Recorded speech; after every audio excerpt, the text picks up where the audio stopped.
YouTubers, what we are going to do today is we are going to etch metal sheets. I did these on the Curio 1, so we're just going to redo them on the Curio 2. Then we can see how they both do. To me, this is a good beginner Curio specific project. There's some workarounds to do this on the Cameo, but this is really a Curio project that I think is a big bang for your buck. They're kind of fun and cool to see, and they're fairly easy in the grand scheme of projects. So this is what we're going to do today. So let me go show you what you need. So what etching is we are going to scratch off the top finished gold coat and reveal the silver underneath. Now it's always going to have kind of a scratchy, like it feels rough and it has a scratchy appearance. We did this was a citrus strip video. If you want this very clean look, this is never going to give it to you.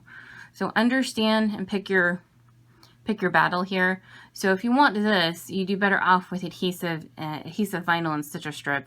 If you want this kind of look, this is what the Curio is going to give you. So pick your battle here. Now I'm using their Silhouette anodized aluminum sheets is what they are. This is what they look like in the package. Silhouette only makes 3 colors, this gold, the black, and they call it pink, but it looks red to me. And they have a coating on the front and the silver is underneath. Now this gold one, there's not as much contrast, so it's a bit more muted than this black and this silver. So pick your sheet accordingly, but it's anodized aluminum. Now if you go search on Amazon, you can find all different sorts of sheets in all different sizes, which I think is really cool. And one thing I do like about the Curio bed, you can find 12 by 12 sheets of anodized aluminum, and then you can have a really big thing that you etched. Do understand, and we'll talk about this more in the software, it is going to take time if you want to etch a big 12 by 12 piece. But you at least now have the option if you want to. But there are more colors out there than what Silhouette has. So you're not stuck with these sheets. Just, it was what I had. So maybe we'll do some more etching in the future. But also know, Silhouette has these guys still floating around. This is not it. These stippling sheets, this is not what you want. You can also, and I've done it before, is taken some metal and just spray painted it black and then scratch the spray paint off. It does work, but what's left over is very, very delicate. So do keep that in mind if you want to do that. It does work in the future because the anodized sheets are not the cheapest thing out there. They can get a little pricey. All right, so you're gonna need, this is the Silhouette Stippling and Etching tool, and I'll leave links down below to all of this. And it's just got a very pokey little end here, and it scratches everything off. It works really well for this project. You are also going to need the adapters. These adapters came with the Cameo 4 and the Portrait 3. And what they are is to take the skinnier tools and make them fatter to fit in the Cameo 4s, Cameo 5, and the newer machines that have the fatter blades. So I'll leave links down to these two. There are third market tools, but I have yet to find one that I like as much as this little guy for this project. It will change in the future for other projects, but for this one, I really do like this guy. So how I've chosen to do this is I'm going to take this is a regular sticky 12 by 12 Cameo mat. I have taped it down on top of the electrostatic mat. I've got it all lined up on top of the mat here, and I've taped it down. The reason I've chosen to do it this way is I feel like this way will give me my best chance to not have anything move, and make sure everything's lined up, because as I've complained multiple times, there's no grid on this electrostatic mat. And so what I'm going to do is we're going to take our sheet here, and then I'm going to place it down on my grid here so that hopefully we can get something lined up in the software. Now, this is going to produce dust when it etches. So do not pick your favoriteest mat ever. Do not pick a brand new mat unless you kind of want it ruined. And then I'm going to tape this down as well. The other nice thing about this project and why I think it's beginner friendly, if you mess up this side, you can flip over and try it on the other side as well. All right, so I've taped down my metal onto my sheet. This is probably overkill. The reason I did that is because if this moves or messes up, your sheet's done and your project's done. So better to overkill than have a messed up project. And then this is my stippling blade in my adapter, and it's going to go in tool 1 up here. It's going to go in tool 1 up here. All right, so we're in Silhouette Studio now. You are going to need to upgrade to version 4.5.735 at the very minimum in order for your software to know that a Curio 2 even exists. So you can go to Help and About Silhouette Studio, and it will tell you the version that you have. In the first cuts video, I walked you through how to upgrade your software, where to find it, and all that stuff if you're still unsure. At the very minimum, you have to have this version, or else your software is not going to know Curio 2 even exists. So when you come in, this is a standard Cameo setup. And over here, you are going to go down to Curio 2. And it's cool because it gives you the bed here. Now, I have tray selected as electrostatic mat. And then down here under cutting mat, I have Cameo selected, and that's how I have my mat. And then transparency is here too, and that's why you can see my grid. Now, if you just do sheet protector, you're not going to have any grid, and you're going to be using the force in order to place anything. So I obviously like this. And this is what I have taped down to my mat. And you can see where there's the marks on the bed, and that's where I've tried to line it up. Now, these Curio sheets are 5x7. So we are going to draw out a square here, and then we're going to go over to transform, and then over here is a crop tool. So I'm going to make it 7 wide, and we're going to unclick it here, and I'm going to make it 5 tall. And then that is going to go right here where I placed it a little bit off from the top here. And then this way it's going to help provide our line up here, so we can line things up to attempt to hopefully hit the middle of our sheet here. Okay, so you're going to want to make sure that you move your objects into place first before we put in our fill pattern. The fill patterns take up a lot of, I don't know, they bog down the software. And so you're not going to want to move it and fidget with it when you have a fill pattern already in it. So this is our little arch we're going to be doing. And because I had it in my software before I drew my square, it's going to want to go behind it. So we're going to right click and we're going to send to the front of the layer. It's going to move in here. And this square isn't something that we're going to etch. We're just using it to help with our placement and sizing of our arch here. So we're going to put it here, hopefully somewhere in the middle. You can select both of them and come over to the align tool and hit bullseye, not that bullseye, this bullseye, and it will move it into the center of your square here. Placement on this Curio is going to be a little iffy, so hopefully we're mostly in the circle in the center here. So you can remove him now since we don't really need it. And you're going to come up here to, it's the second one down, and it's a specialty tools panel. If you do not have the Curio 2 selected as your machine, these guys are going to be grayed out. And this is some of the other tools we have coming in the future. But right now we're going to use emboss and deboss. And we are debossing. That's who keeps moving the camera. Just to get her bed just right under my desk.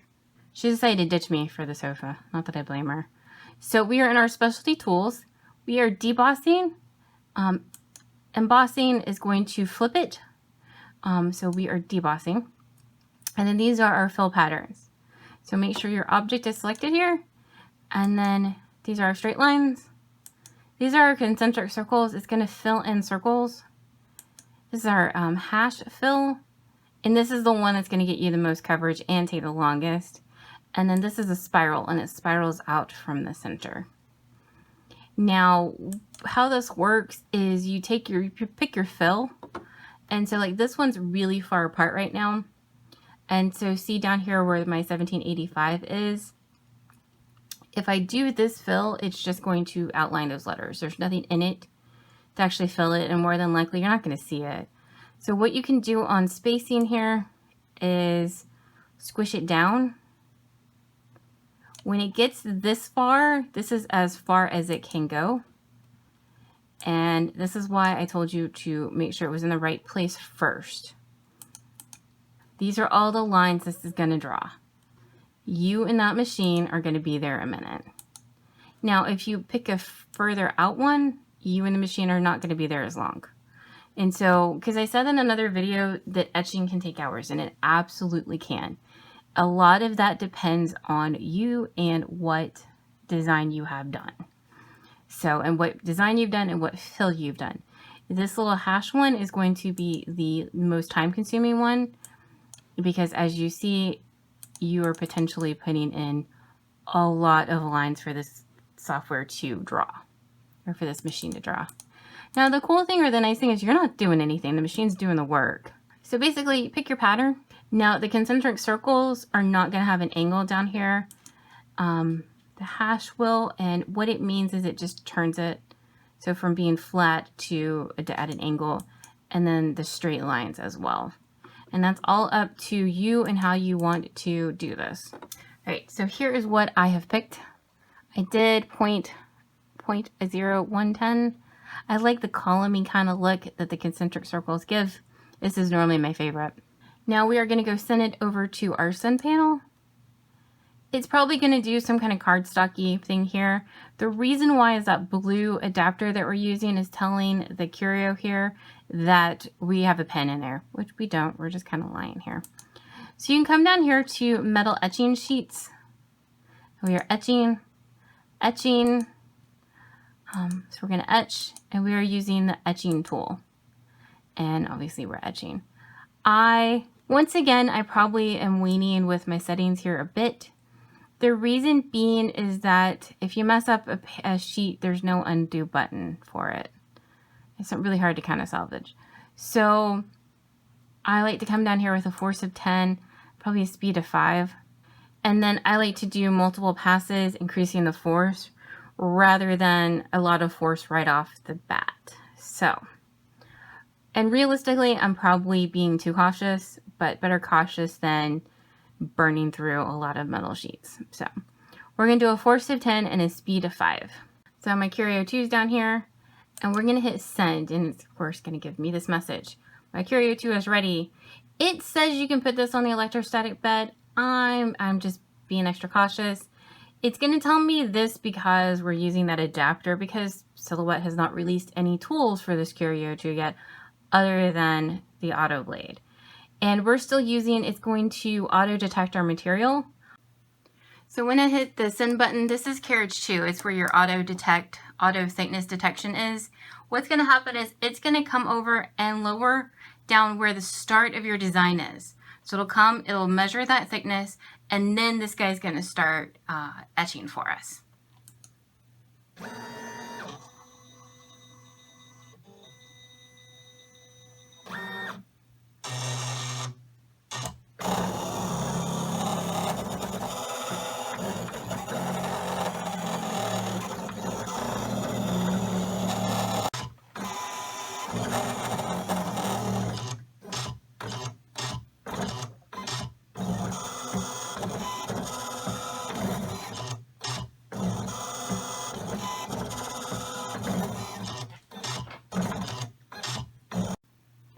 Alrighty, how cool is that? So that is what it looks like after one pass. You can see all the fine dust from where the red's been removed, and I just blow it out of the way. We're going to do one more pass. So we're going to go back in the software and increase the force to 20 and do this again. And hopefully it'll remove a little bit more and give us a bit of a cleaner etch. All right, so I'm in my software, and I'm just going to increase the force up to 20. I'm going to keep my speed at 5, and we're only going to do one pass. When I hit send, the same box is going to pop up. We're going to go through the same steps again, and it's going to auto detect my depth once again on the Curio over here.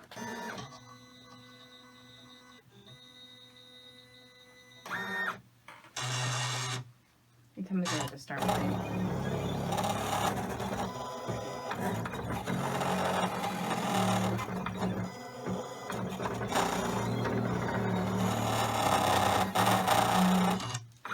So there is is after our second pass with our force of 20. You can see I've still got a fair amount of dust here, so we'll blow it off again. And I think that's what we're going to call it done. I'll show you why in a minute, why I'm not going to increase the force and do more passes. Do know the minute you take this off the mat, it's done. You can't put it back on here. It'll never line back up. So be committed to taking it off when you do. Alrighty, so there is a close-up of our arch all done. I really love the way this turned out. I think it's so cool. And I'm so excited to get to try bigger pieces now because this 5x7 size is really limiting. This is how it compares to, this was the one done on the one, which doesn't really look too bad, but you can see like there's a much more defined etch and a much neater scribble on the Curio 2 than on the Curio 1. So there's this one. And I did want to have a bit of a teachable moment here.